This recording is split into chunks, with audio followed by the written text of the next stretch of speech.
안녕 여러분. 오늘은 제가 26살 때부터 야금야금 모아온 요 명품 가방들, 후회템, 잘산템 이렇게 나눠서 보여드릴 건데요. 여러분들은 비싼 가방 구매하시고 저처럼 후회하지 않으셨으면 하는 마음에 제가 실제로 착용해보면서 느낀 장단점들 모아서 이렇게 영상을 준비해봤습니다. 바로 시작해볼게요. 짠! 저의 첫 번째 후회템이에요. 이 로고 존재감 빡! 요 캔버스 재질의 생로랑 탑핸들백인데요. 제가 이 가방을 26살 때 처음 샀는데 그때쯤이 딱 슬금슬금 제 지인들 결혼식을 나가게 되던 나이였어요. 결혼식 가면 다들 이런 비싼 가방을 하나씩 메고 오니까 나도 모르게 왠지 뭔가 사야 될 것 같은 그런 기분이 들더라고요. 샤넬, 디올 이런 가방들은 또 너무 비싸고 루이비통처럼 약간 흔한 디자인은 또 싫어가지고 그래 나는 생로랑으로 간다 하고 매장에서 얘를 본 날에 바로 이 시즌백을 구매하게 됐어요. 대체 왜 그랬니? 일단 첫 번째 단점은 얘 무게감이 진짜 너무 무거워요. 얘가 탑핸들백이라서 이렇게 팔에 걸고 다니다 보면 무게감 때문에 금방 요 팔 쪽에 자국이 생기고요. 이게 보시면 쉐입이 진짜 딱딱하게 각이 딱 잡혀있는 디자인이다 보니까 크기에 비해 안쪽의 수납력도 좋지가 않아요. 그리고 두 번째 단점은 얘를 맸을 때 너무 나이 들어 보여요. 얘는 이 각진 쉐입이랑 반짝반짝거리는 요 금장 로고, 얘가 되게 고급스러워 보인다는 장점이 있긴 하지만 그렇다 보니까 조금만 성숙한 룩을 입어도 전체적인 스타일을 확 중후해 보이게 만드는 효과가 있더라고요. 아무래도 충동 구매를 한 만큼 저랑 좀 스타일이 안 맞다 보니 영 손이 안 가는 가방이기는 한데 그래도 이 컬러 조합이나 디자인 자체는 되게 예쁘고 또 시즌백이라서 희소성도 있으니까 내가 나중에 나이가 조금 더 들었을 때 더 잘 멜 수 있지 않을까 싶어서 품고 있는 가방입니다. 이제 이 가방을 반면교사 삼아서 성공했던 바로 셀린느 벨트백이에요. 진짜 제 룩에는 이런 걸 샀어야 했어요. 보시다시피 엄청 깔끔하고 로고 플레이가 없으면서도 이 가방만의 아이덴티티가 확실히 있는 어떤 룩에도 두루두루 잘 어울리는 디자인이라서 저는 하객 룩이나 캐주얼한 룩의 크로스백으로도 정말 많이 메고 나갔던 가방이에요. 또 셀린느가 이 토프 컬러를 되게 잘하거든요. 칙칙하지 않으면서 차분한 딱 예쁜 토프 컬러에 가죽결도 예쁘고 오염도 쉽게 안 되는 질감이라서 제가 진짜 막 메고 다녔는데 아직까지도 완전 새 가방 같고요. 무게감도 이 생로랑 백이랑 비교가 안 되게 가볍거든요. 여러모로 너무너무 잘 샀다 싶은 완전 뽕 뽑고 있는 가방이고요. 이 셀린느 벨트백만의 차분하면서 약간의 지적인 느낌이 있어서 저처럼 이런 무드 좋아하시는 분들께 추천드리는 가방이에요. 저의 두 번째 후회템은 짠! 보테가 베네타의 미니백들. 여러분 제가 이 가방 몇 번 맨 것처럼 보이세요? 정답은 바로바로 4번! 여러분 가공이 안 된 내추럴 스킨은 웬만하면 사지 마세요. 재질이 진짜 너무너무 연약해서 이렇게 손톱으로 슥 그어도 바로 스크래치 생기고요. 이런 밝은 컬러들 있죠? 이런 거는 때도 진짜 잘 탑니다. 그리고 제일 별로였던 게 이렇게 보관을 조금만 잘못해도 모양이 이렇게 보기 싫게 변형돼 버려요. 먼저 이 카세트백을 제가 한 4번 정도 메고 나간 것 같은데 무슨 한 4년은 맨 것처럼 이렇게 완전 꼬질꼬질한 상태가 됐고요. 저는 얘를 처음에 살 때 이렇게 크로스로도 멜 수 있고 끈을 이렇게 짧게 줄여가지고 벨트백으로 매거나 이렇게 숄더로도 멜 수 있으니까 와 얘는 진짜 너무 유용하겠다 싶어서 별 고민도 안 하고 구매를 했거든요. 와 근데 진짜 보관도 너무 힘들고 특히 이 사이 구멍으로 소지품이 너무 잘 빠져서 진짜 1도 안 유용하더라고요. 이 보테가 베네타는 특히 사람들이 이너백을 많이 쓰기는 하던데 얘는 크기가 너무 작아가지고 이 안에 이너백 넣어버리면 뭐 틴트나 카드 지갑? 이 정도밖에 안 들어갈 것 같더라고요. 근데 저는 이 가방 실패한 이후로 보테가 가방은 아예 구경도 안 해본 만큼 비추합니다. 그리고 이 루프백 아몬드 컬러. 얘는 제가 여름에 흰 원피스 같은데 좀 상큼한 느낌으로 매려고 얘를 구매를 했거든요. 이렇게만 쓱 보면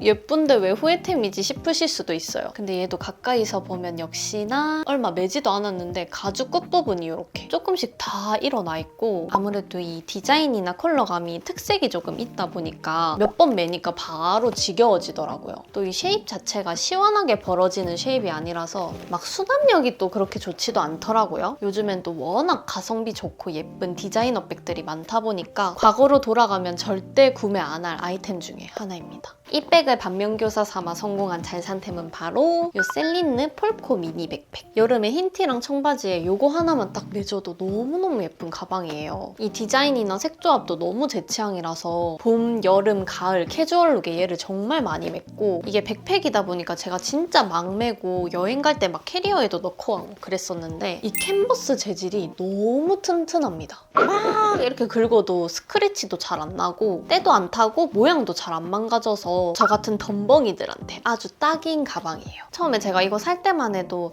아 백팩 유행이 금방 꺼지면 어떡하지? 약간 고민을 하면서 샀었는데 이젠 뭐 이 백팩도 거의 스테디로 자리 잡은 것 같아가지고 저는 앞으로도 계속 잘 메고 다닐 거고요. 뭐 셀린느든 루이비통이든 이런 캔버스 재질은 튼튼하면서도 이 브랜드의 느낌도 확실히 가져갈 수 있으니까 과하지 않고 유행 타지 않는 디자인으로 고르시면 정말 오래 멜 수 있는 원단이라서 추천드립니다. 저의 세 번째 후회템은요. 구찌 홀스빗 미니백. 한때 이 폰 케이스 백이 엄청 유행했던 거 아시죠, 여러분? 이 크기 자체가 너무 귀엽기도 하고 이 홀스빗 로고가 클래식하면서 구찌만의 대체 불가한 아이덴티티를 가지고 있으니까 이게 너무 갖고 싶더라고요. 실제로 얘 구매하고 나서 한 2년 정도는 정말 잘 메고 다녔어요. 근데 제가 이거 귀여워서 구매했다고 했잖아요, 여러분? 한 살 한 살 나이 먹으니까 너무 과하게 귀여워 보이더라고요. 이 미니 크로스백 자체에 코디를 뽀짝하게 만들어주는 느낌이 있어서 아 예쁘기는 한데 점점 손이 안 가더라고요. 그리고 뭐 당연하겠지만 이런 가방들 수납력 진짜 똥이잖아요, 여러분. 제가 몇 년 전까지만 해도 이런 미니백에 뭐 틴트랑 팩트 이 정도만 가지고 외출을 하고 그랬었는데 요즘에는 뭐 차키, 파우치, 보조 배터리 다 챙겨 나가니까 이런 수납력은 진짜 턱없이 부족하더라고요. 이렇게 나이를 한 살 한 살 먹을수록 내가 이 디자인을 보는 눈과 라이프 스타일은 계속해서 바뀌기 때문에 후회 없는 명품백 구매하시려면 최대한 오래 보고 구매하시는 거 추천드릴게요. 제가 이 백을 반면교사 삼아서 성공한 잘산템은 짠!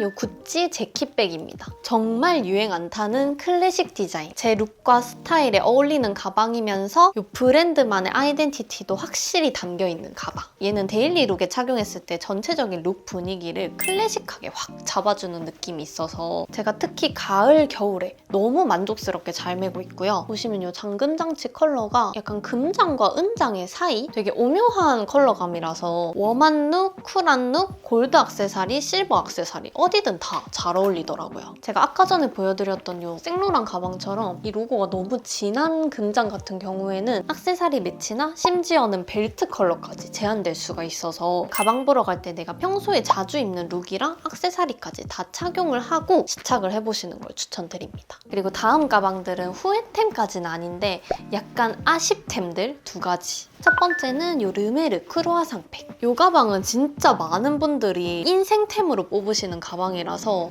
이게 왜? 싶으신 분들이 분명히 계실 거예요. 근데 얘는 제가 사이즈를 잘못 샀어요. 얘는 고윤정님 손민스 컨텐츠로 사이즈를 제대로 알아보지도 않고 급하게 구매를 했는데 이게 스몰이랑 미디움이 한 40만 원 정도가 차이가 나더라고요. 그래서 뭐 에이 컨텐츠용인데 그냥 싼 거 사자 하고 얘를 샀다가 그 영상 찍은 이후로 한 번도 메고 나간 적이 없어요. 이 크루아상백이 보시면 맸을 때 이 끈이 굉장히 두껍거든요. 근데 가방은 되게 찌끔해. 이 밸런스가 제 눈에는 뭔가 좀 이상해 보이더라고요. 얘가 끈이 길다 보니까 숄더로 맸을 때도 뭔가 이 사이즈가 작고 애매하고요. 또 이 모양이 이렇게 굴곡이 있는 크루아상 모양이다 보니까 안에 소지품도 되게 적게 들어가요. 그래도 이 가방 디자인 자체는 너무 예쁘고 르메르 브랜드가 주는 느족 감성이 있잖아요. 이 양가죽 재질도 되게 보들보들하고 무게감도 진짜 가벼워서 얘 미디움으로 샀었으면 정말 잘 맸겠다 싶더라고요. 그래서 크루아상백 고민이신 분들은 무조건 미디움 이상으로 구매하시는 걸 추천드립니다. 그리고 다음 애매템은 셀린느 트리ум프백 내추럴 카프 스킨. 여러분 방금 들으셨죠? 내추럴 카프 스킨. 여러분 저 이거 딱 2번 메고 나갔는데 스크래치가 이렇게 많이 났어요. 진짜 살짝만 스쳐도 바로 흠집이 나고 이 흠집도 엄청 티나게 납니다. 얘는 이제 작년 제 생일 때쯤에 저희 남편이 선물로 해준 건데 제가 얘 때문에 내추럴 스킨은 절대 안 산다 했었잖아요. 근데 또 내가 사는 게 아니라 남편이 사준다고 하니까 또 이렇게 되더라고요. 그래도 이 질감, 컬러감이랑 이 트리ум프백이 주는 세련된 느낌의 이 조합이 제가 입는 대부분의 룩이랑 다 너무 잘 어울려서 컬러나 디자인 자체는 너무너무 만족스럽거든요. 그래도 올해 멜 거 생각을 했으면 가공이 조금 들어가 있는 샤이니 카프 스킨으로 사는 게 낫지 않았을까. 마음에 들지만 조금 아쉬운 가방이에요. 여기까지. 후회템, 잘 산 템, 아쉬운 템 다 비교해드리면서 보여드렸는데 제 후회템들의 공통점이 보이지 않나요, 여러분? 일단 제가 20대 중반에 샀던 것들 싹 다 후회템이고요. 오래 안 알아보고 성급하게 결정했던 것도 다 후회템이에요. 제가 후회템들 구매했던 게 불과 5년 전임에도 불구하고 그때 제 패션이나 라이프 스타일 같은 게 너무너무 많이 바뀌었거든요. 또 그때 코로나 시기다 보니까 명품 소비 분위기가 되게 강했었잖아요. 그래서 저도 모르게 그 흐름에 휩쓸려서 구매했던 것들이 이렇게 싹 다 후회템이 됐습니다. 이렇게 유행 타는 아이템이나 가격대가 있는 제품일수록 조금만 시간을 두고 봐도 생각이 완전히 달라질 수 있거든요. 요즘에는 퀄리티 좋고 예쁜 디자이너 백이 너무 많기도 하고 저도 실제로 이런 명품 가방보다 디자이너 백을 훨씬 많이 들고 다니거든요. 역시 중요한 거는 브랜드나 가격이 아니라 지금의 이 내 패션과 라이프 스타일에 그 디자인이 얼마나 잘 녹아드는지가 제일 중요한 것 같아요. 오늘 영상 참고하셔서 우리 동생들은 합리적인 쇼핑 하시길 바라면서 전 다음에 또 유익한 영상으로 찾아올게요, 여러분. 안녕! 여러분, 저 갑자기 생각났는데 제가 몇 번 안 맸는데 귀여워서 잘 안 매게 된다는 요 가방이 있죠. 이거 저보다 우리 동생들이 매면 너무 잘 어울릴 것 같아서 이거 이벤트로 드리려고 하거든요. 웬만하면 제 영상 평소에 잘 봐주시는 분들에게 드리고 싶어서 이렇게 영상 맨 뒤에 몰래 넣으니까 다들 더보기란 참고해주시고요. 댓글은 진짜 이벤트 이야기 하지 말고 평소처럼 똑같이 달아주세요, 여러분. 그럼 진짜 안녕!